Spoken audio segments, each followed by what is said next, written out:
After a rough start, the Vector program has taken hold, and the world is being saved as we speak. Yes, zombies are migrating to the containment zones. Containment regions, I should say, or containment states. It takes a lot of work, and here today I will tell you how ISD Command East is crushing that work below its iron boot of discipline, competency, and expertise. No doubt about that. These denizens escaping a live description are the heroes of Louisville, the stars of the Vector program, and they should be praised as heartily as ISD Command East can and must be obeyed. So here is another story about someone dying that is, in one way or another, going to inspire you with new hope for life. Hell, there's nothing better on the airwaves right now. Dead 21, Vector 4. Redacted. Unfortunately, I have been instructed to no longer tell you the names of these deads, because they are Vectors first and named individuals second. And who has room for seconds these days?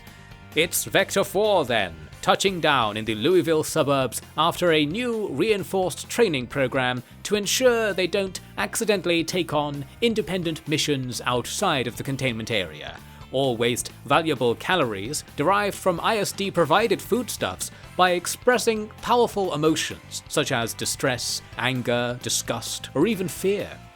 When your family is on the line, it's easy to behave. And these days, if you have a family, they are most certainly on one line or another. That's an ISD guarantee. Vector 4 was a professional. She secured the food in the houses she woke up in, and several neighbouring abodes to boot, never hesitating to pummel any and all zombies who interfered with her regulation all-American Vector-grade baton de sport. She secured the keys to a sensible, even more American four-door out in the driveway, and loaded the trunk with supplies. This was all right from the training program. Textbook stuff, if yelling at someone in a dark room can be called a textbook. The next page, echoing around her cell, would have said to go secure a suitable Vector site. And the Brass had one in mind already, the place they tried to get Vector 1 established. This was a row of luxury houses beside the river, with good access to aerosolized bacteria streams, and in many cases with fortifications packaged in already, thanks to the local rich being just as afraid of the city population back then as our Vectors needed to be now. Castles of the modern age, less stony, more homely. You won't find better than this, and I do mean you specifically. Getting there was the first challenge. We have seen deads try to drive around before, and that was in the relative luxury of the country. In the city, the roads are rather clogged. Vector 4's route primarily required them to take a quarter spin round the ring road on the city outskirts, a large highway with plenty of leeway for getting around crashed traffic. It was the zombies that were the problem. Now there's a phrase I never thought I'd utter. Clouds of the undead travelled the roads, sniffing at the good old aerosol their bacterialized brains loved so much, now beginning to be spiced with invigorating aeroplankton. A great reason for all zombies to get outside and get on the move, which is the very thing we are weaponizing against them, so we shouldn't complain. But I dare say Vector 4 had a little road rage to express as she rammed through hordes of eager injury insurance scammers for almost the entire journey. Didn't do the car any favours either. Soon she was on Bourget Boulevard and only had to select her new home. The perfect candidate jumped out at her a few spots down from the highway. Flanked on both sides by woods and backing onto the wide Ohio, its value was skyrocketed by a black cast iron fence, complete with spikes that ringed the whole estate. The smooth driveway curled around a luxurious fountain, framed by carefully planted hedges shaped into sharp teardrops. Be honest, you would be crawling over each other to get into somewhere like this just as much as the zombies will be. Vector 4 pulled up to the house about 7 or 8 and yelled something obscene over her shoulder, probably an exclamation of joy. Then she got to work. The house's prior tenants, of which there were 10 odd in the city's current state of overpopulation, resisted eviction. But there is something so irresistible about a baseball bat to the face that swift progress was made on the matter. By 9, Vector 4 was standing in her new living room. The curtains were closed, and of course there was no power in the city, so it was a tad dark. She had plenty of batteries in her pack, but they were not for lights. They were for the microphones and CCTV devices she dutifully installed. In fact, the first images came through to ISD Command that very night. Vector 4 could be made out in the darkness, crying with happiness in the living room. The other person in the room didn't seem to offer much sympathy. "Ah, I spoke too soon. They're going in for a hug." It seems Vector 4 didn't see them. Yes, I think I may as well simply state that a zombie had slipped detection somewhere in the darkness and emerged from said darkness when Vector 4 finally let her guard down. She was bitten on the arm and knew quite well what would happen now. She dispatched her opponent, sure, and then carried on her crying with renewed passion for her work. Vector 4, we can ask no more. After a sleep in a warm bed with the finest sheets money used to be able to buy, she inventorized the house, unpacked the supplies, and, despite feeling quite sick, was no truant to her day job as a Vector, which is killing the zombies vectoring in on you at all times. As I've said, panic and passion both induce aeroplankton production in those who have been changed into vectors through scientific marvels. That meant everything was working. The zombies close by get closer, then the vacuum they leave behind is filled by zombies further away, repeat, repeat, repeat, and soon you've drawn all the zombies in the world a block or two closer to your chosen point. It's that simple. Keep that up, and we'll have all the monsters calmly sat around a dinner table while we go back to living our lives. It's that easy. So easy. All we need to do is keep a vector alive that long. All you need to do is provide any supplies the ISD asks of you. No use hoarding anymore. The vector program succeeds, or it's lights out, Earth. So keep your lights out, and listen for the secret knock when it's time to tithe. So many already live zombie-free, and you'll join them soon, we promise. That's that covered. Now, Vector 4 killed dozens of zombies at her front gate. The fence forced them to approach her house up the driveway, which was nice. Once exhausted, she returned to bed and slept, and I should note that sleeping all but halts plankton production in the body, providing a very fortunate respite for the Vector in the night hours. Vector 4 arose before dawn, vomited out of the window, and decided it was time to go. She ran out into the twilight and rampaged meekly into an adjoining suburb, going out in a blaze of barely visible glory. All we can say for sure is that she went into a house and emerged some hours later, apparently on good terms with the zombies, adopting their mannerisms and raison d'etre with an open heart. Lovely. The question that must have been on her mind was, did her failure constitute an accident, with no rebellion or negligence to be found? Or would it be considered exactly those things, and hence pass on the sentence to her family? I would like to inform you now that it was the happier eventuality. Yes, I would like to. The good news is that this 2-day stint of continuous vectoring had showed enough promise that ISD Command East decided to throw absolutely everything behind the program, and more even, hence the tithing opportunities. This can and will work. Therefore, wasting no time, another vector was deployed onto our streets, and into our open hearts also. Dead 22. Vector 5. Redacted. Vector 5. The one who volunteered. I mean really volunteered. He wanted in because, you know how it is. It's you or someone else. Or maybe you want to do someone else a favor. Vector 5. I know his name. I can't say it, but I'll remember it. In an attempt to steer clear of the increasing density of Deathwalkers in the city, Vector 5 was dropped off on the eastern outskirts. It was a very long drive to Vector 4's headquarters, and an even longer walk. A walk, you say?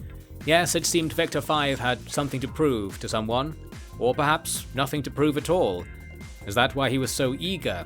Is that why he filled a bag with some food from his insertion house and walked calmly out onto the streets?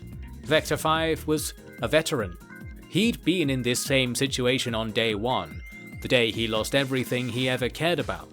And he'd be a man of poor taste if he cared about himself, he was sure of that. The world's over. No use living on, and no more chances for redemption. save for the one dangled in front of him by ISD command. What was it? A lost family? A failed friend? A crime no circumstance could ever forgive? It needn't only be one of these things. Whatever was inside Vector 5, it had poisoned him, twisted him into a thing of steel, cold as the carnivorous cadavers walking beside him in the street. It made him a perfect Vector. In a stunning display of cool, 5 walked to the highway, then straight down it towards the distant river. Zombies fumbled over each other to approach him, yet his regulation bat remained stayed, merely shimmying side to side to slip through any hooking tangle of arms that came close enough to disturb his pace. His eyes remained locked on the horizon, on his destination, on his chance to end his pain. But he wouldn't let anyone down ever again. Not us. He would make the Vector program work. For us. For the whole world to enjoy at his expense. That's a Vector, survivors. Speak no ill of him as he passed plenty of cars with the keys still in the ignition. He was mastering his craft. The zombies were crawling after him like a huge trail of dust kicked up in his wake, and he paid them about as much attention as dust would warrant. It took half a day, but he finally closed the front door of Vector HQ.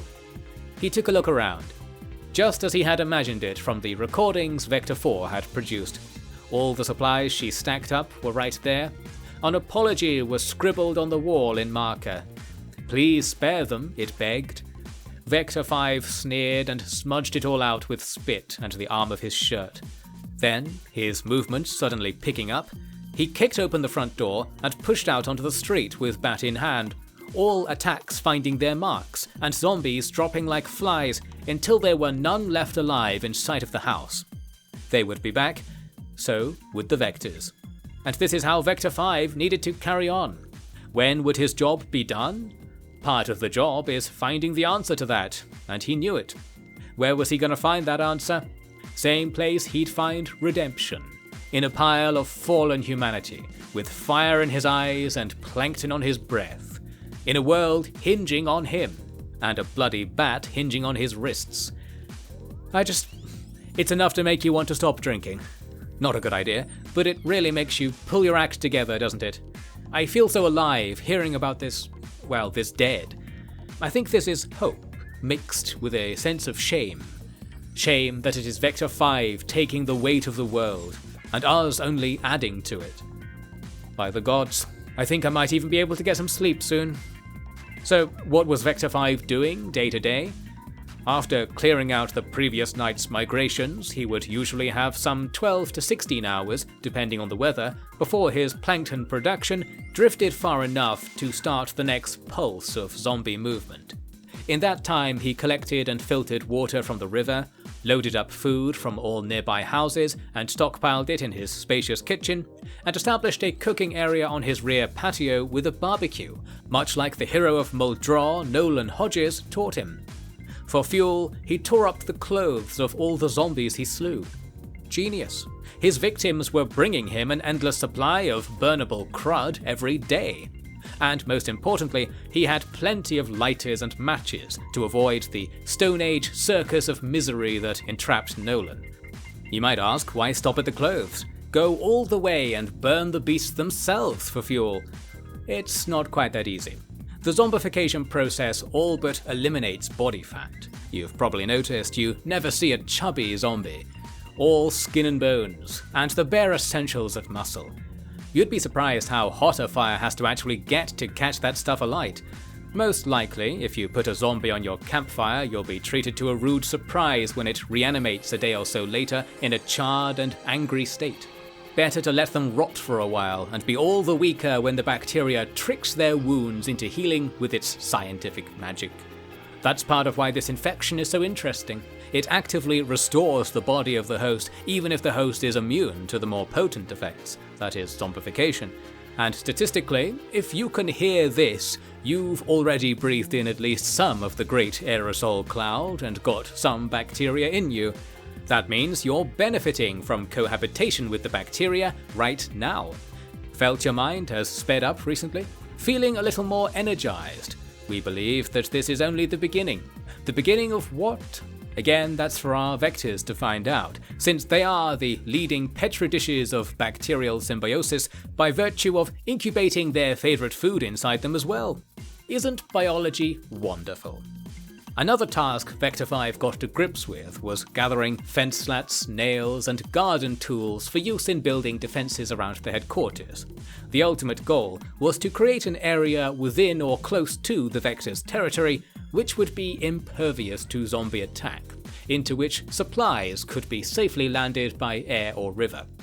Ordinarily, one might desire to send in a company of soldiers to get this done, but the brass knows a thing or two about how that would go, because they've been watching the Dead Files at bloody last. Tired of me laughing at them. We'll see how far they get before they scoff so hard their eyes pop out. We're on good terms, really. Yes. What was I saying? Yes, the work. There was a lot of it, and since no one's safety could be guaranteed for even a few minutes within the containment zone, all that could be done was to send in the next best thing after no one, the Vector. And the invigoration the Vectors experience by huffing so much plankton for that bacterial boost makes hard labour like hauling lumber and digging fence posts easy peasy. Vector 5 did their job well for several days, laying very important groundwork that we believe will be the springboard for our whole species. Or our new species, if you like. Whatever we are now, if we're supposedly all infected to one extent or another. Our studio, our compound, was very, very lucky.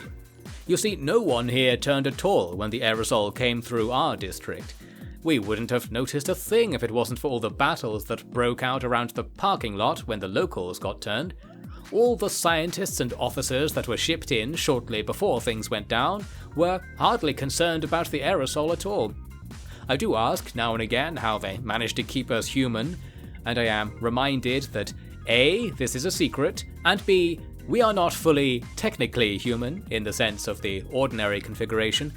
It's wordplay really, but one lady said to me that because we would now actually die if the bacteria inside us were removed, no matter how immune we are, and that were we to encounter a bona fide human, we would be unable to breed, as they put it.